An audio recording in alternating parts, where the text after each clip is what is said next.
பலவிதமான தேவதைகளோட இது வந்து இருக்குமா, அவங்களால அதில் வாழ முடியுமா. அதனால் நிறைய தேவதைகள் நல்ல நன்மைகள் நடக்கும் இடங்களில் இருக்கிற பசுமாடு மேலே அந்த தேவதைகள் உட்கார்ந்துருப்பாங்களாம். இது கடவுள் தேவதை அந்த மாதிரி இருக்கக்கூடிய சக்திகள் அதில் இருப்பாங்களாம். அதனால it is good if you give to இது பசுமாடு அப்படின்னு சொல்கிறான். அதே மாதிரி காக்காய் பார்த்தோன்னா அதுக்கு வந்து அதனுடைய சோல் ஒரு அறையில் இருக்குமா, இன்னொரு அறையில் ஒரு சோலுக்கு காலியாக இருக்குமா, இடம் இருக்குமா.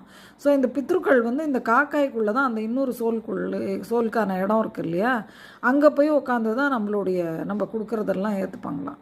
அதனால பல காக்காய்க்குள்ளே வந்து உட்காந்துப்பாங்க அப்படின்லாம் நிறையா இந்த சாஸ்திரம்லாம் கூட சொல்லுவாங்க. இந்த பக்கத்துலேருந்து வந்தால் நம்மளுடைய இது நம்மளுடைய வீட்டு பித்ருக்கள், அந்த பக்கத்துலேருந்து வந்ததுன்னா அம்மா வீட்டு சைட் பித்ருக்கள், இது அப்பா வீட்டு சைட் பித்ருக்கள் அப்படின்லாம் சொல்லுவாங்க.